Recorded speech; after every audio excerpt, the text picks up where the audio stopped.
Hi, hello everyone. I think all the students are in a very happy mood that they have finished their exams. Children of intermediate of class 11 as well as 12 have finished their exams in Telangana board. Okay, in Telangana state. Okay, they are very happy with their chemistry exam. Okay, so now it's time to relax. No, not at all. It's not at all the time to relax, dear children, especially children of class 12.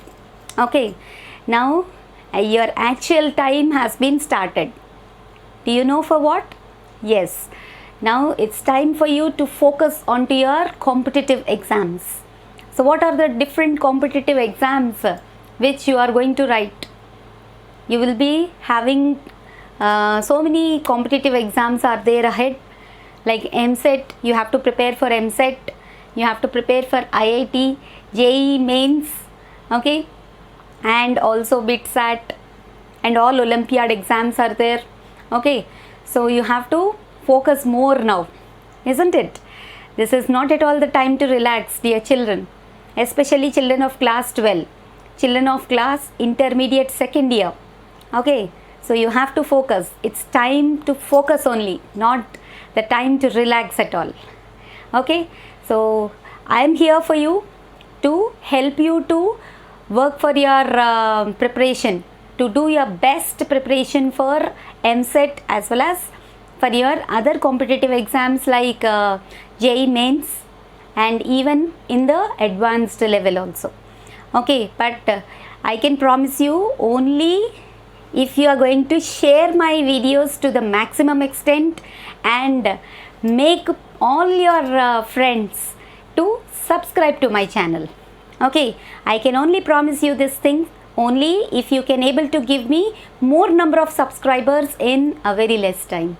Yes, I hope all of you are going to promise me with most of the subscribers, all your friends. Okay, share the videos to all of your friends, okay, to the maximum extent, and make use of my videos for your EAMCET preparation. These videos which I am making nowadays are especially like a crash course for EAMCET. Okay, so I hope all of you have understood. Okay, my students of class 12 already they are watching, and I request all the students to kindly visit my channel and watch my previously uploaded videos, okay, which are uploaded elaborately on each and every topic, and all the playlists were ready. Okay, so I request all of you to, yes, kindly subscribe to my channel if you want the best explanation, and if you want the clarity on the concepts, you will find my videos to be the best videos. Yes, definitely I promise you that I keep uploading videos as regularly as possible. Okay, if you can give me encouragement in such a way that, yes, my Lalitha ma'am is very good and I will make use of Lalitha ma'am's videos in a best way. Okay, so we'll go into the topic right now, right? So today we are going to learn about the topic of atomic structure, that is part 2. So in this video, I'm going to cover about certain topics like Heisenberg's uncertainty principle, okay, and quantum mechanical model of an atom, okay, and we are going to learn about distribution of electrons in various orbits and orbitals in the increasing order of their energies. Yes, in other words, it is about electronic configuration and the rules to write the electronic configuration of elements. Okay, about these topics, that means the second part of atomic structure we are going to learn in this video. Okay, so without any delay, let us go into the topic.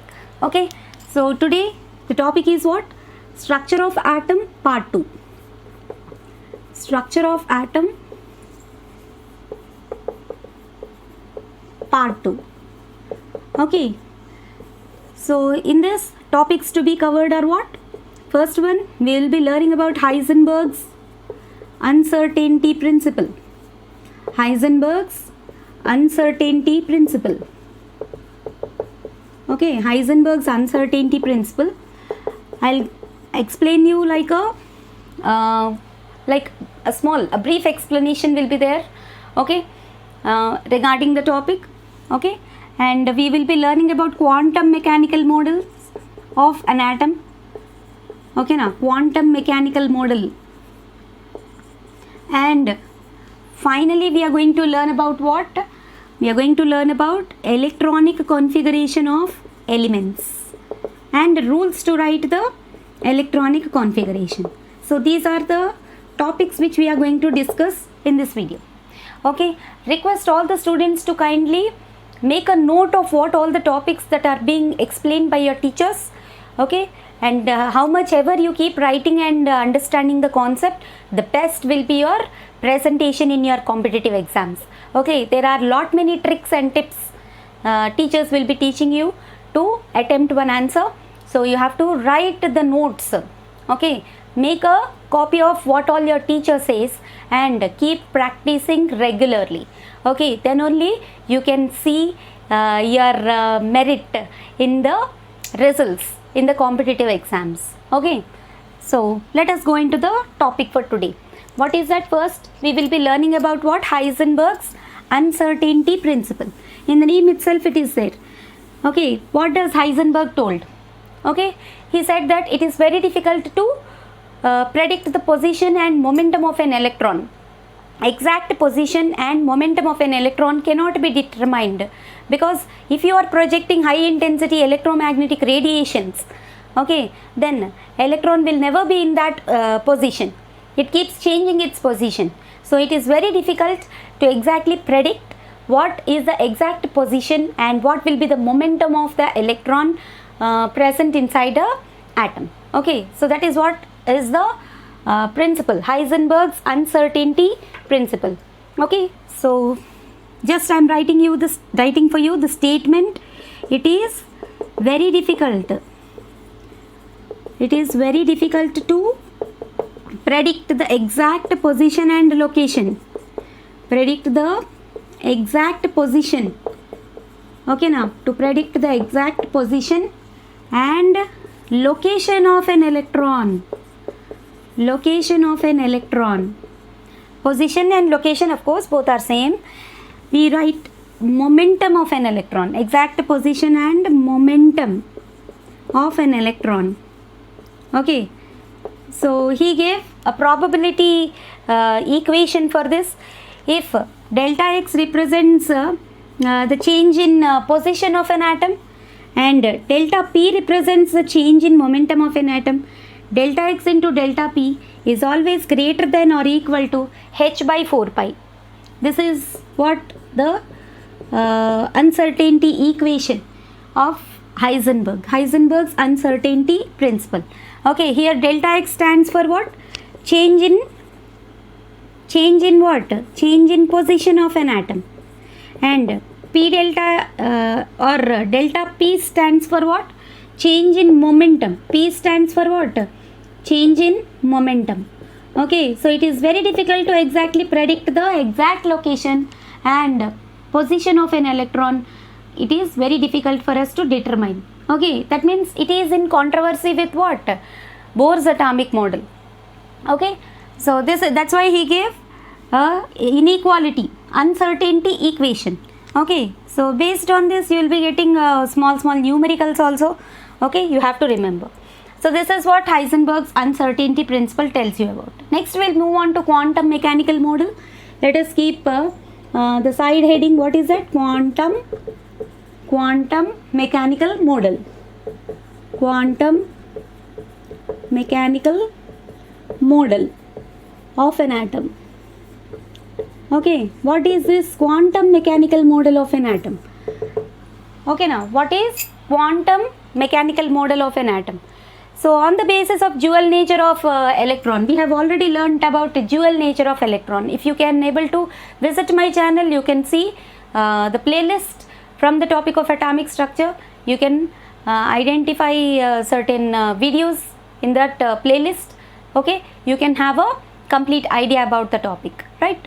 Okay, please visit my channel and do not forget to subscribe to my channel.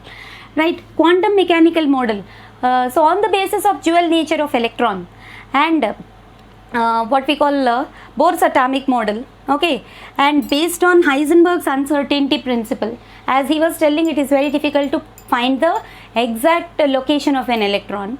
Okay, there is another scientist who was telling about the probability of finding an electron. Okay, so quantum mechanical model, in this topic we are going to learn about how much probability is there for finding an electron inside an atom, and where exactly more probability is there to find an electron. Okay, so based on dual nature of electron as well as based on Bohr's atomic model and keeping Heisenberg's uncertainty principle in mind, okay, this quantum mechanical model has been introduced. Okay, so this was first given by whom? Yes, Schrodinger. Schrodinger gave one wave equation. So what is this Schrodinger wave equation? We have to know about this Schrodinger wave equation. If you can able to learn about this Schrodinger wave equation, okay, we can understand what is meant by quantum mechanical model. Okay, so Schrodinger gave one wave equation which tells you mostly about what the probability of finding an electron, where exactly the more chances will be available to find an electron. Okay, so what does this Schrodinger wave equation will tell you? It is given by one equation, dou square psi by dou x square. Dou square, here dou square psi, this is psi. We'll discuss what are the terms in that. Dou x square plus dou square psi, this is psi. You have to read it as what? Psi by dou y square plus dou square z by dou z square plus 8 pi square m by h square into E minus V. 8 pi square m by h square into E minus V, okay, is equal to 0. Okay, now is equal to 0. This equation is called as what? Schrodinger wave equation. Okay, so in this here psi represents what? It's a differential equation actually. That's why I told you first only this Schrodinger wave equation helps you to find out the probability. Probability means what? Chance of finding an electron. Okay, chances, 50-50 chances if they are there, or maximum 90% chance is there to find an electron, where you will find 90% chance to find an electron, or where you will get only 50% chance is there to find an electron, or where there is no chance of finding an electron. Everything can be predicted with the help of Schrodinger wave equation, and that only you are calling it as what? Quantum mechanical model. Means what? Actually where, okay, there is a more chance to find an electron inside an atom. To predict that, this wave equation helps us. Okay, here psi represents what? Psi, this symbol represents what? Wave function. Okay, that means it is useful to find out probability function. Okay, probability function. Okay, and in all the three dimensions of x, y and z axis, okay, because that orbital, I think you have an idea about orbital. Orbital is the region or space where there is maximum probability of finding an electron. Okay, so the orbital will be in three-dimensional structures. So that's why along all the three axes like x, y as well as z axis, okay, the probability is being predicted. Okay, please understand the point carefully here. Psi stands for what? Wave function.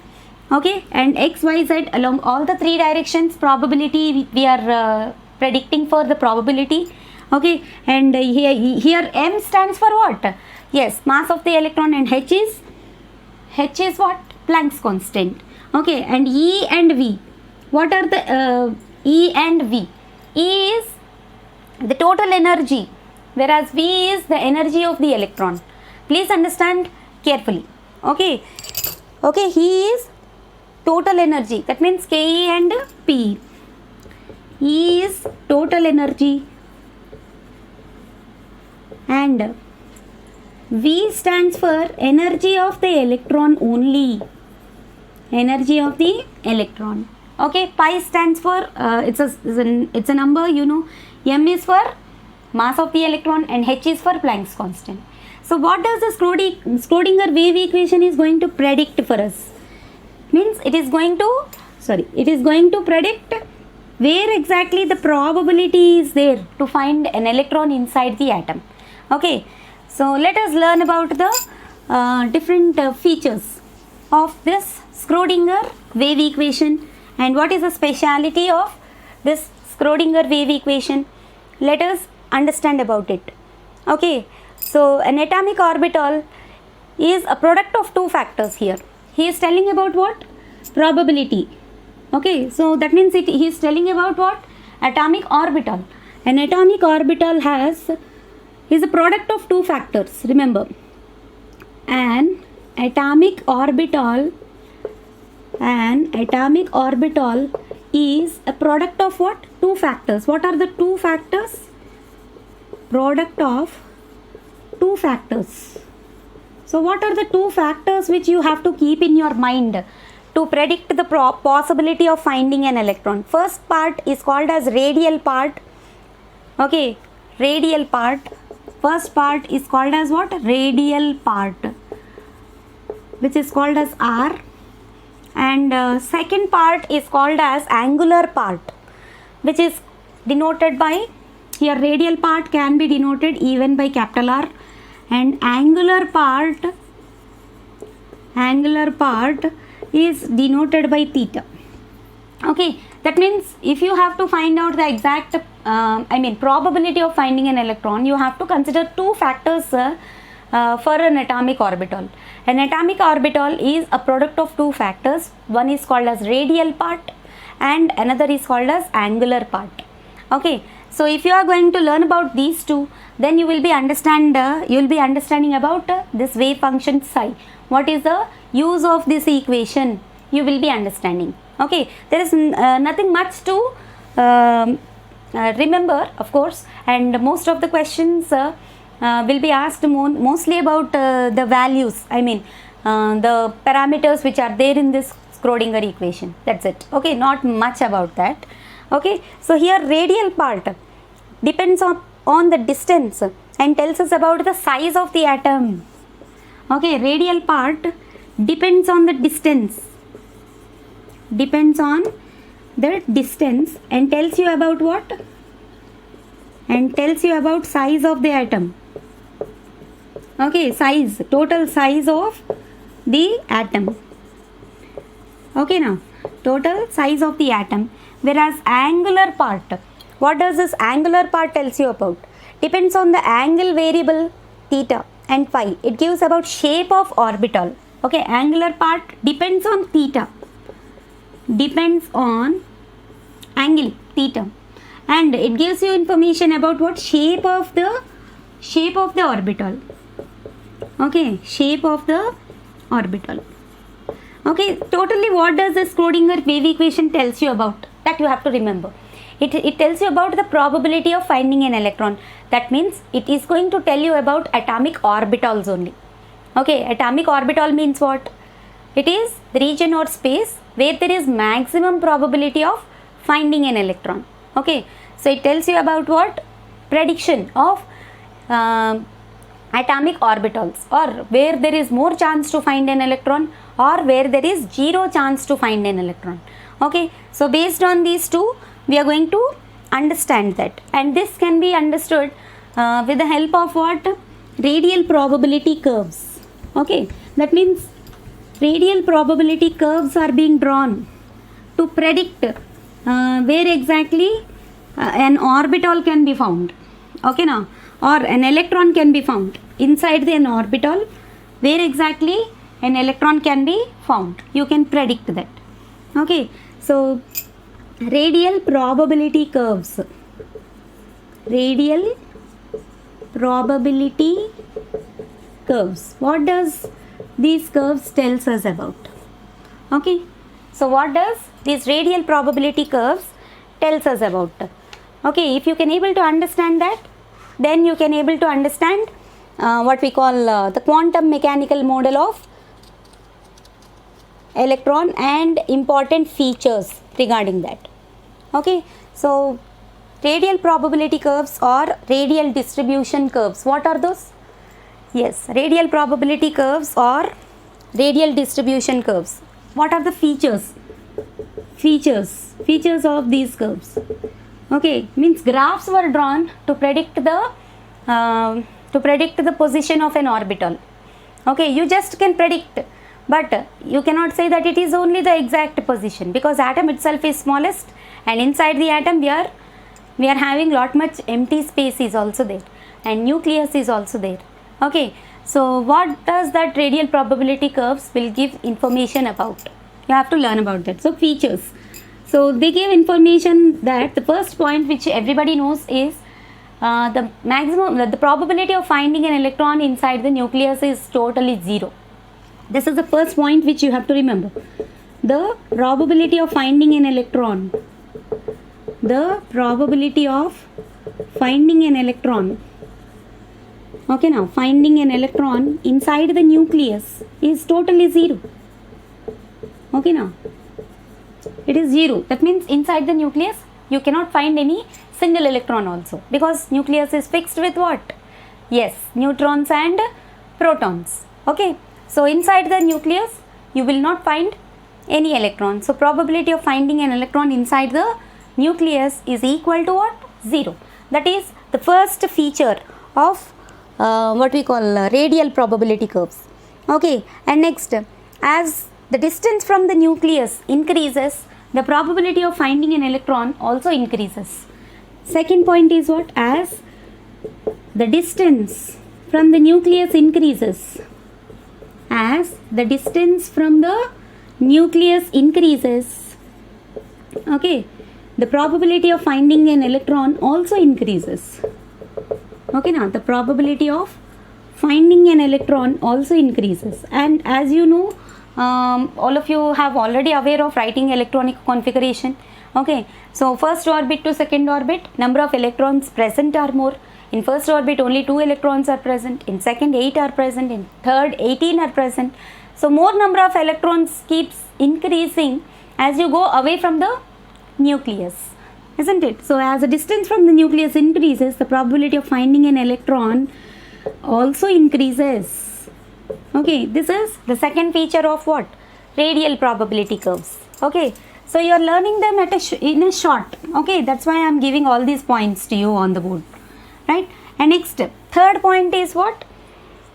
Okay, now third point is here when you are drawing the curves, you will be getting peaks.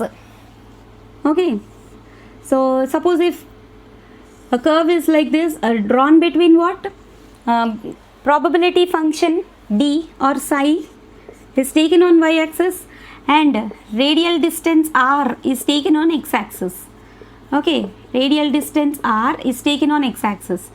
Okay, these peak points indicates what? Suppose this is nucleus. Okay, that means where exactly the peak is coming. Okay, that distance is called as radial distance for that orbital. Please understand the point carefully. This distance is the radial distance for that particular orbital. Okay, that means at a distance of, that means suppose if you go for 1s orbital, okay, the peak appeared at a distance of 0.53 angstroms. Okay, that means first peak where it is observed, there exactly the first orbit is going to get located. That means it is at a distance of 0.53 angstroms from the nucleus. Your first orbit has been located and there is a chance for finding electron in that first orbit. Okay, so peak points indicates what? You can predict for the possibility of existence of an orbit over there. If orbit is going to exist, orbital also will be existing in that. Okay, so that is what radial probability curves tells you. Okay, so here to find the number of peaks, you have one formula. Okay, what are the different formulas? Okay, to find the number of peaks, to find the number of peaks, you have one formula. What is that? I think you all know. Yes, n minus L represents the number of peaks, where n stands for what? orbit number, and L stands for azimuthal quantum number. Okay, N stands for principal quantum number and L stands for what? Azimuthal quantum number. We'll be discussing about that also very shortly, very quickly. Okay, at a glance, right? N minus L. Okay, suppose if you are finding the number of peaks for 1s orbital. For 1s orbital, okay, here 1 stands for N value. N is equal to 1. L value for s orbital is how much? L value for s orbital is 0. Okay, L value for s orbital is 0. So N, number of peaks, N minus L. Number of peaks represents what? N minus L. So 1 minus 0. Here you will be getting only 1 peak for 1s orbital. Okay, now only 1 peak you will be getting for 1s orbital. If you go for suppose if you go for okay, second example, number of peaks for suppose 2p orbitals. For 2p orbitals, how many peaks are there? Again you use the same formula, N minus L. N value is 2 and L value for p orbital is how much? L value for p orbital, it is equal to 1. So N minus L gives you number of peaks. So 2 minus 1. 1 peak you will find for what? For 2p orbital. Okay, for 1s orbital also you are finding 1 peak only. For 2p orbital also you are finding 1 peak only. Okay, peaks represents what? Okay, the distance from the nucleus where there is a chance of finding an orbit. Okay, that is represented in the form of peaks in the radial probability curves. Okay, and here you will be coming across some other important points are also there, which are called as radial nodes and angular nodes. Okay, you have to learn also about what? Radial nodes and angular nodes. Okay, so what is a radial node and what is a angular node? Okay, these 2 points also you have to remember. Radial node. Okay, and you have another thing also is there, which is called as what? Angular node. Radial node and angular node. Angular node, even you can also call it as what? Nodal plane. Okay, then what is radial node? Radial node is the surface. Okay, now along the length of the radius, it is a surface where there is a 0 probability of finding an electron. It is the surface in a plane. Okay, it is a surface in a plane where there is 0 probability of finding an electron. Okay, it is defined as what? It is the surface where surface in a plane where there is 0 probability of finding an electron. Okay, now where there is 0 probability, that means you cannot find any electron over there. There is no chance of finding an electron along the length of the radius. The region where there is no chance of finding an electron along the length of the radius of that particular atom. Okay, so where there is 0 probability of along the length of the radius, that's why radial node. Please understand the point. Probability of finding an electron, 0 probability of finding an electron, you call it as what? Radial node. And what is angular node? Okay, now angular node or nodal plane. Okay, it is a plane which passes through nucleus and in which the probability of finding an electron is 0. A plane which passes through nucleus. Okay, now a plane which passes through nucleus where the probability of finding an electron is 0. Passes through nucleus where the probability of finding an electron is 0. Okay, now the probability of finding an electron is 0. The probability of finding an electron is 0.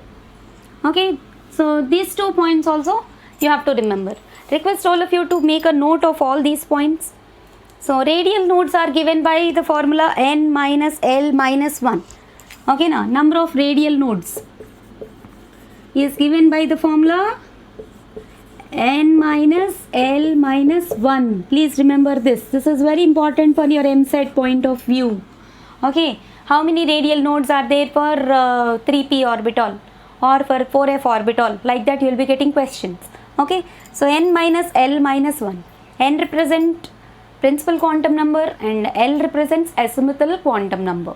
Okay, so n minus L minus 1 if you do, you will be getting number of radial nodes. That means it's a surface in a plane where there is zero probability of finding an electron, not along the the one which is passing through nucleus. It is in a plane which is passing away from the nucleus. Okay, please understand the point.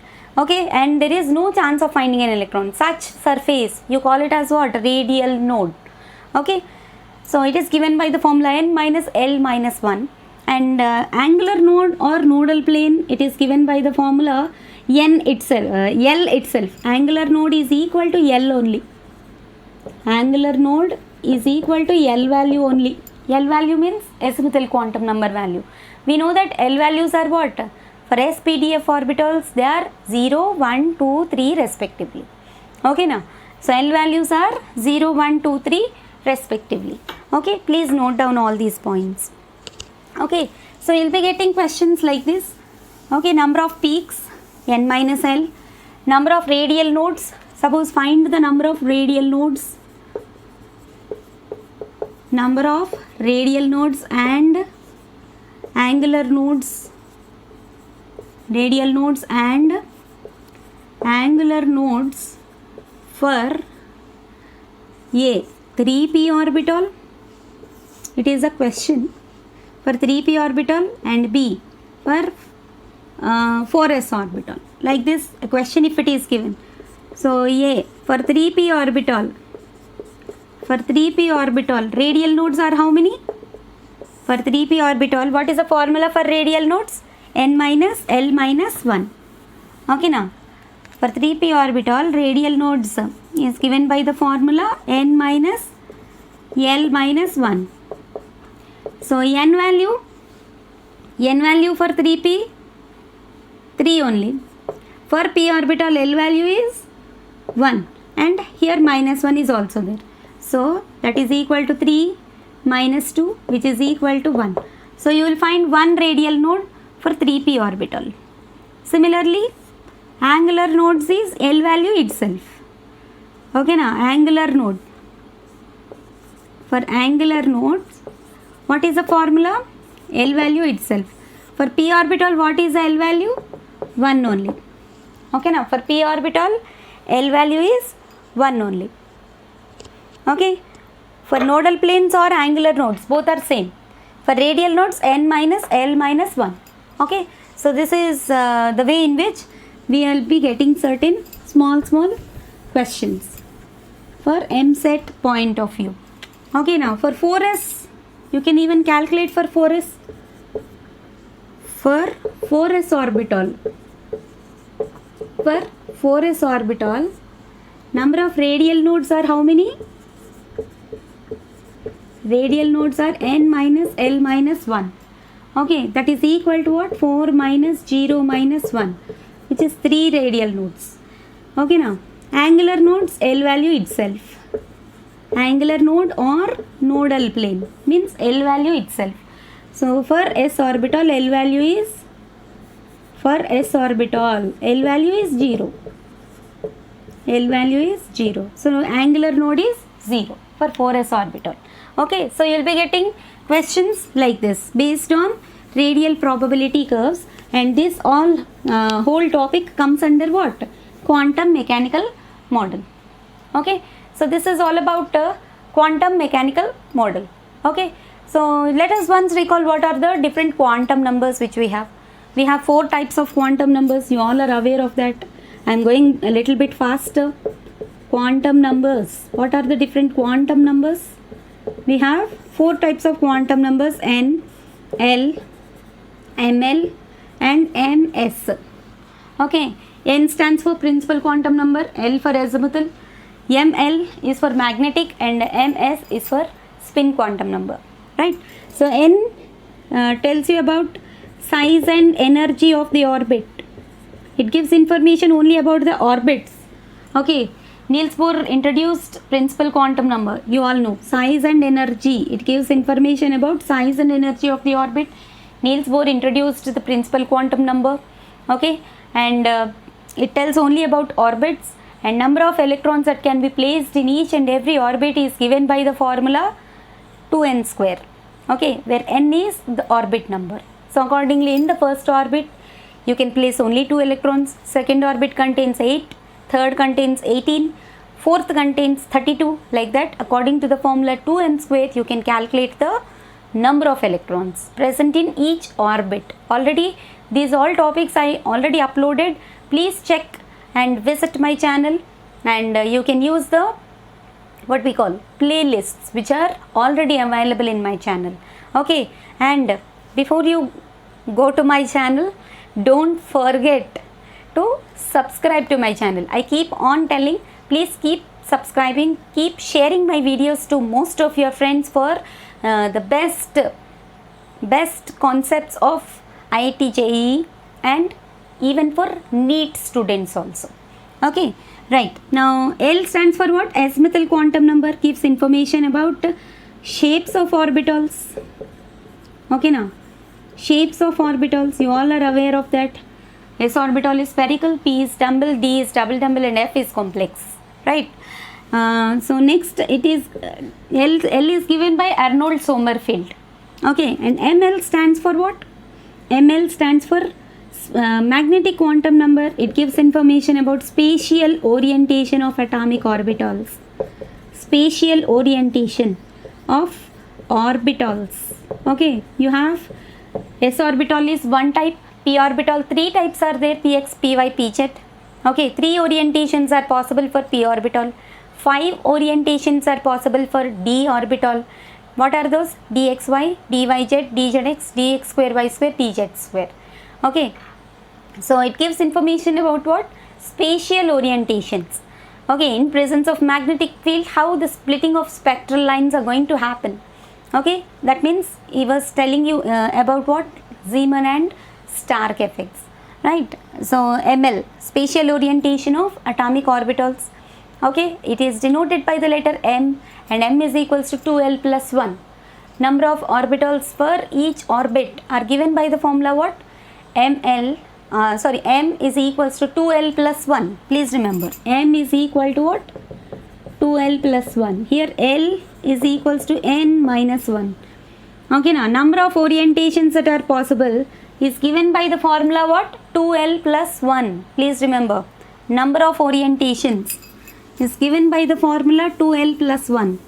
Okay, like for example, in magnetic quantum number, you just look at this. Magnetic quantum number, in that number of orientations of orbitals is given by the formula M is equals to 2L plus 1. This is very important formula which you have to remember. Okay, so for S orbital, how many orientations are possible? For S orbital, number of orientations means how many directions an S orbital is going to change when it is kept in magnetic field. That is what we are calculating using this formula. M is equals to 2L plus 1. What we are calculating? Yes, we are calculating how many orientations are possible for S orbital when it is kept in a strong magnetic field. Okay, so M is equals to 2L plus 1. L value for S orbital, L value is 0 for S orbital. So number of orientations are 2 into 0 plus 1, means one orientation is possible, and that orientation values are given by the formula minus L to plus L. Orientation values are from where to where? Minus L to plus L. Please remember, most of the children gets confused. You are keeping an S orbital in the magnetic field, then S orbital is changing its direction. See, S orbital being spherical in shape, how many ever directions, even if it changes also, it looks like a spherical ball only. Okay, so it has only one orientation, and that orientation value is 0. Okay, why orientation value is? For S orbital, M value is 0. M value is 0. Number of orientations are 1.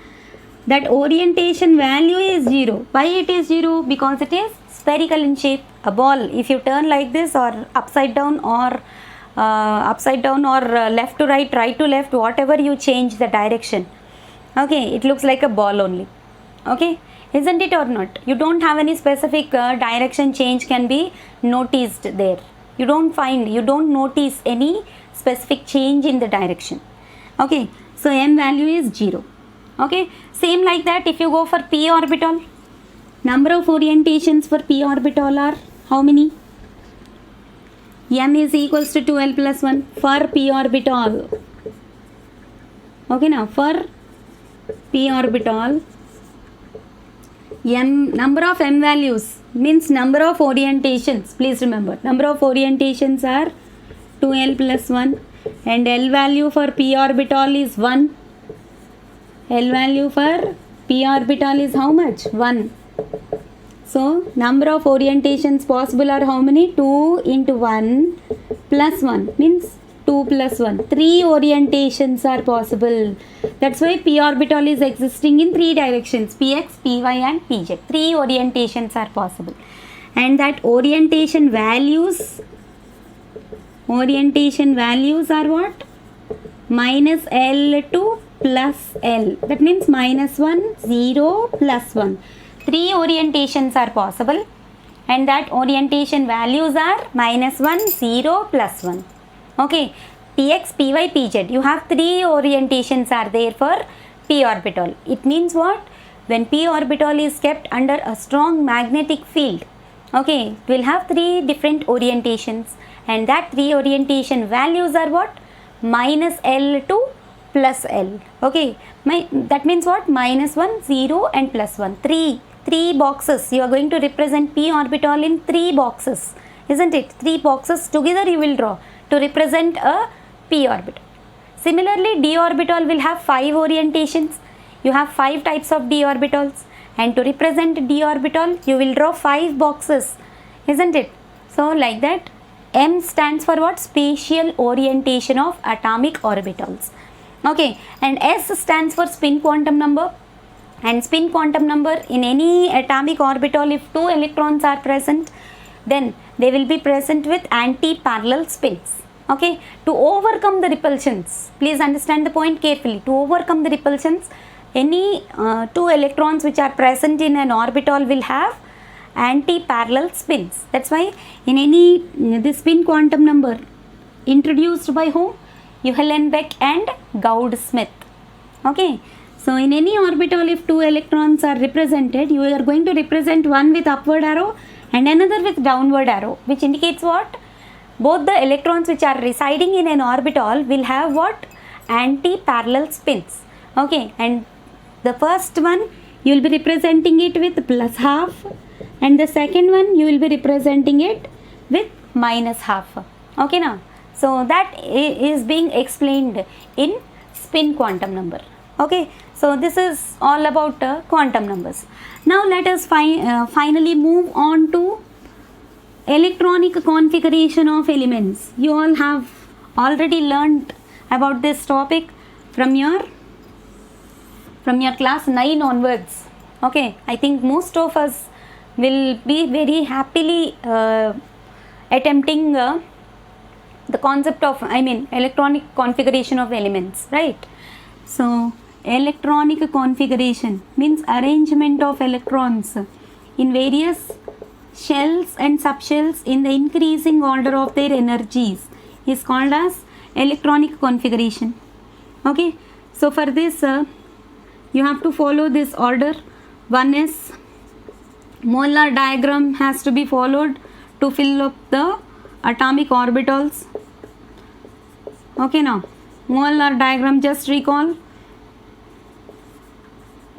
Okay, so based on this Molar diagram, okay, based on this energy order, the electrons has to be entered into different shells and subshells based on this order.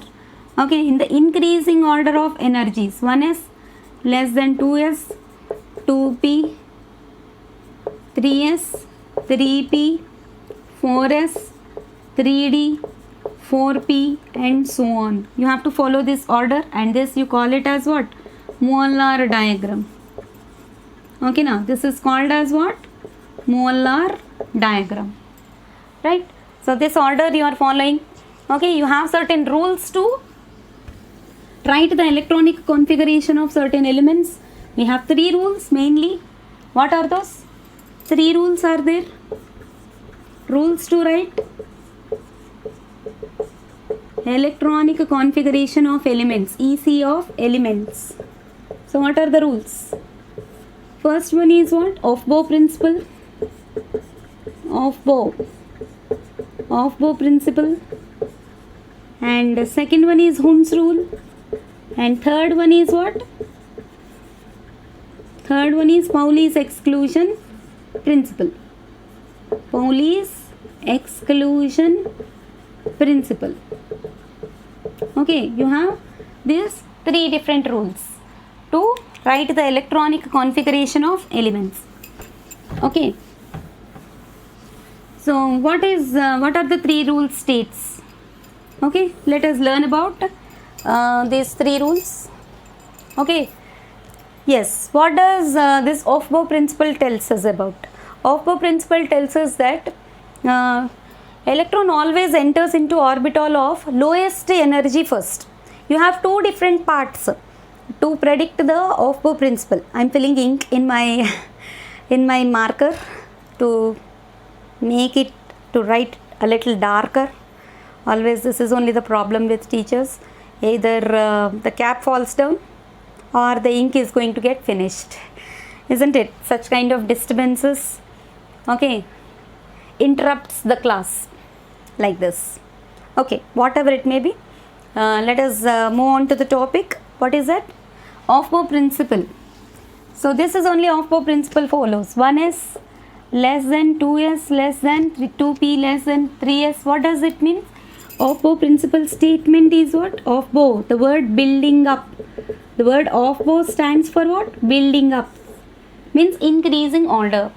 See, when you are climbing steps or when you want to reach a 5th floor of a building, okay, without going to 1st floor you cannot reach to 5th floor.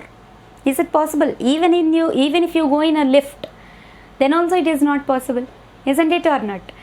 So without going to 1st floor, you cannot directly jump to 5th floor. Okay, same like that, without entering into the lower energy orbitals, electron directly cannot go to higher energy orbitals. That is what off-bow principle is telling. Okay, so what does the statement tells you about? Electrons always enter into orbitals of lowest energy. Enters into orbitals of lowest energy. Okay, this is the first part. Then how you can calculate the energy? This is the area where you have to focus to get objectives for EAMCET. Yes, energy can be calculated by one formula, N plus L. Okay, whichever is having lowest energy, whichever orbital is having lowest energy, electrons are going to enter into that orbital first. Okay, so if you want to calculate the energy of atomic orbitals, then you will use the formula N plus L. Okay, N plus L. Suppose if you go for 1s, okay, energy of 1s orbital. Energy of 1s orbital if you want to calculate. Okay, you will go for the formula N plus L. Here N is 1 only and L value for SPDF orbitals, L value for S orbital is 0. 1 plus 0 is 1. Okay, energy of 2s if you go for 2s, N plus L you have to calculate. That means 2 plus 0. It is equal to 2. Okay, energy of 2s. So, energy of 1s is less than 2s. That's why electron will enter into 1s first. After filling electrons into 1s, then only they will go to 2s. After filling 2s, then only they will go to 2p. Energy of 2p how much? Energy of 2p is N plus L you have to do. Here N value is 2. L value for p orbital is how much? 1. So energy of 2p is 3 units. Okay, so after 2s, electrons goes into 2p. That means electrons always enter into orbitals of lowest energy first. This is the first part of your off-bow principle. Now if you just keep calculating the energies of the atomic orbitals like this, you just go for energy of 3s. Just look at this area. Look at this area, energy of 3s. You will use the formula n plus L. So 3 plus L value for s orbital is 0. So 3 plus 0 is equal to 3. See, in both these cases you got same energies. Okay, same energy orbitals. Okay, same energy orbitals are called as degenerate orbitals. What you call? Degenerate. Same energy orbitals are called as what? Degenerate orbitals. Then where the electron has to go? Both these orbitals have same energies. According to off-bow principle, what is the one which you have to follow? Electrons always enters into orbitals of lowest energy first. But here we have two orbitals with same energies. Then that's why second part of off-bow principle you have to follow. Okay. If two orbitals are having same energies, then electron enters into orbital of lowest n value. Okay, if two orbitals are having same energies, second part of off-bow principle. Second part of off-bow principle. What does this tells you about? If two orbitals are having same energies, okay na, if two orbitals are having same energies, then electrons enter into orbital of lowest n value. Please remember, then electron enters into orbital of lowest n value. Wherever n value is low, there electron goes first. Lowest n value, orbit value, whichever lowest is there, electron goes into that value. Electron goes into that orbit first. Okay, like you have 2p and 3s, as I told you the example here. 2p and 3s are having same energies. Such kind of orbitals are called as what? Degenerate orbitals. Note down this point also, very important in EAMCET point of view. Okay, right. So 2p, 3s. Here low n value is 2 here, but here n value is 3. So electron goes into n is equal to 2. Then only it goes to 3s. Okay, they have same energies, right? This is what you call it as second part of off-bow principle. Okay, then we'll move on to the next rule, which is called as what? Hund's rule. So Hund's rule of maximum multiplicity, we call it as Hund's rule. So what is Hund's rule? Hund's rule states that electron pairing occurs only after all the available degenerate orbitals are filled with one electron each. This is the statement for Hund's rule. Please remember, electron pairing occurs. Electron pairing occurs only if all the available degenerate orbitals, means what? Same energy orbitals. Please recall, what are degenerate orbitals? Orbitals of same energy are called as what? Degenerate orbitals. Okay, so all the available degenerate orbitals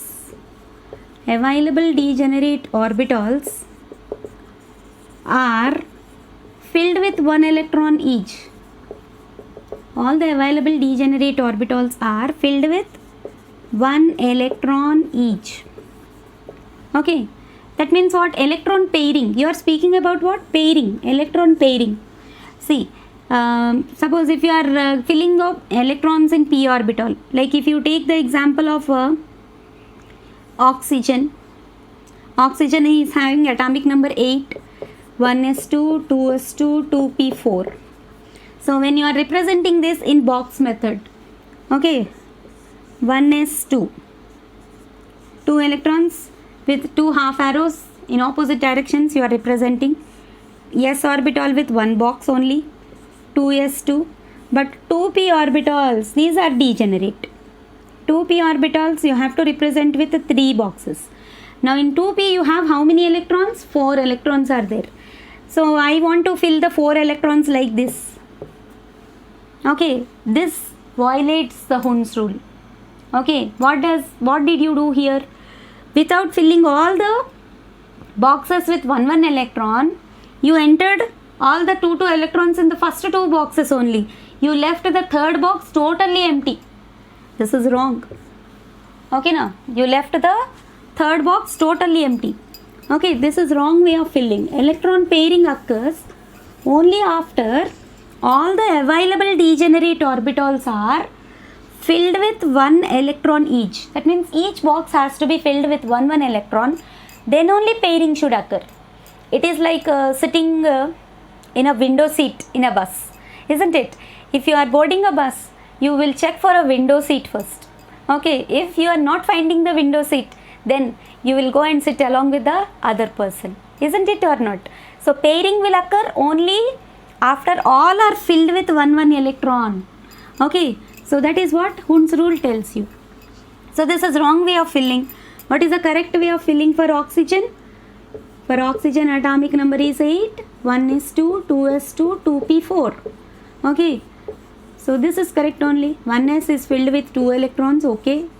2s is also filled with 2 electrons, but while filling 2p, you have to fill all the 3 boxes singly first, then pair them up. This is correct. This is the wrong way of filling. That is what Hund's rule tells you. Okay, so this is very important point. And then next, finally we move on to the third rule, that is Pauli's exclusion principle. What is Pauli's exclusion principle? No 2 electrons in an orbital will have same set of all 4 quantum numbers. See, in an atomic orbital you find 2 electrons. In each box you are finding 2 electrons. If you write the quantum number values for both the electrons, okay, their quantum number values may not be same for all 4 quantum number values will never be same for both the electrons. That's what Pauli's exclusion principle tells you. No 2 electrons in an orbital. No 2 electrons in an orbital. You just imagine that here orbital is nothing but a box which we are representing in the box method. Okay, no 2 electrons in an orbital will have same set of 4 quantum numbers. Same set of 4 quantum numbers. Okay, like you can take the example of helium is having 1s2. Okay, so in helium you have, in this box you have 2 electrons. Okay, now you are going to write NLMS value for the first electron. This is your first electron and this is your what? Second electron in that orbital. If you write the NLMS values for first electron, means all quantum number values. For this electron, N value is 1 because it is in the first orbit. Okay, L value for S orbital is 0. M value is also 0 because for S orbital orientation is 0. Okay, and spin quantum number value, MS value is plus half. These are the NLMS values for what? First electron. For first electron, NLM or MS values are what? 1, 0, 0 and plus half. It is having what? Positive spin. Okay, if you write the same quantum number values for the second electron which is present in the same orbital. Okay, if you write the quantum number values for the second electron. Okay, so if you go for the second electron, for second electron, okay, which is residing in the same orbital. Please understand the point carefully. Okay, N value is 1 only. L value is 0, S orbital, 1s orbital, isn't it? So M value is also 0, but MS value, that means spin quantum number value is what? Minus half. So these are the 4 quantum number values. You compare these two now. Here N value is 1, here also N value is 1. L is 0, here also L is 0. M is 0, here also M is 0. But ms value, I mean spin quantum number value, here it is for the first electron it is denoted as a plus half, whereas for the second electron it is denoted as minus half. That means even though their quantum number values are same for the first three quantum numbers, they are at least differing in what? Spin quantum number. So no two electrons in an orbital can have all four quantum number values, can never be same. Okay, they don't have, no two electrons in an orbital will have same set of all four quantum numbers. Same values will never be same. Okay, na, same values will never be there for two electrons which are residing in the orbital. This is what you call it as what? Pauli's principle. Okay, so this is all about what? Electronic configuration.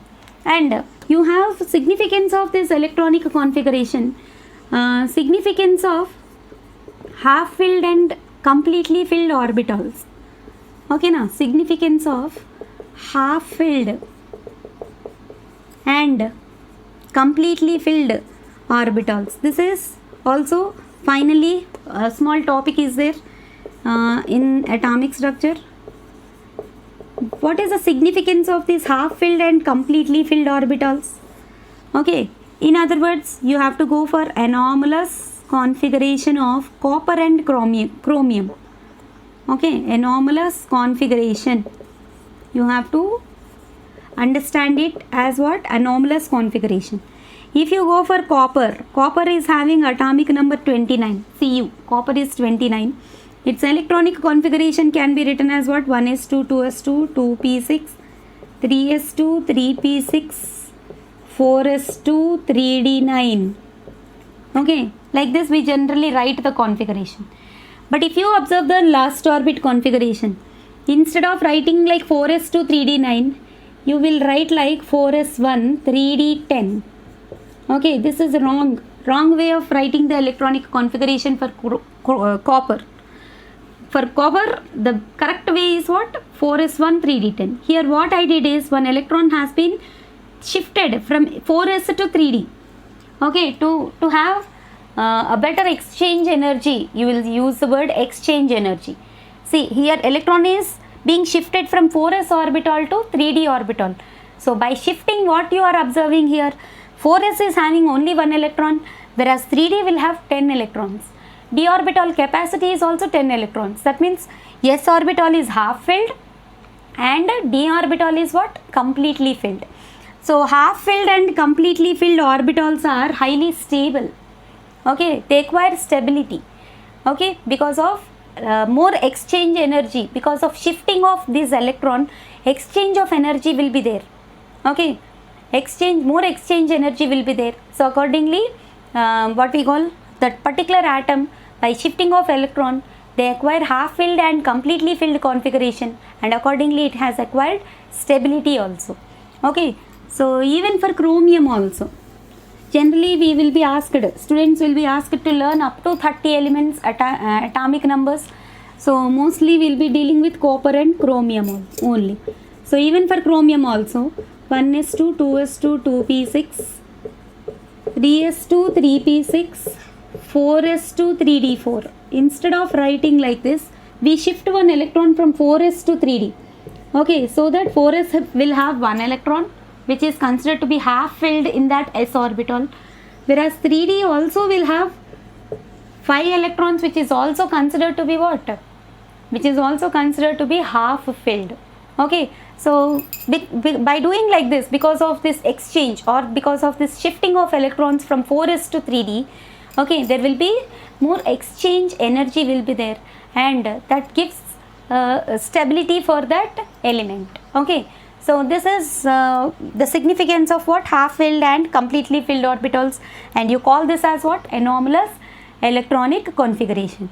Okay, so up to here your chapter atomic structure has been completed. Okay, and I'll try to upload the EAMCET questions which are going to occur, okay, from this chapter of atomic structure. I'll try to upload as regularly as possible. Only if I find my subscribers are increasing like my students. Okay, all my students already they have subscribed. Okay, and I request the new students, those who are visiting my channel for the first time, and those who are watching my videos, please kindly do subscribe to my channel. Okay, your subscription gives me more strength, and I'll make you more and more best videos for your EAMCET and JEE, IIT and NEET preparations. Okay, teachers are very much passionate to upload more and more concepts only with your cooperation, isn't it? If you are going to encourage us by giving more and more subscriptions, then we will do the best for you. Okay, so we are here for your preparation, dear children. Okay, thanks for watching. Your hard work is your superpower. Keep doing hard work and see success in your life. Okay, thanks for watching. Bye.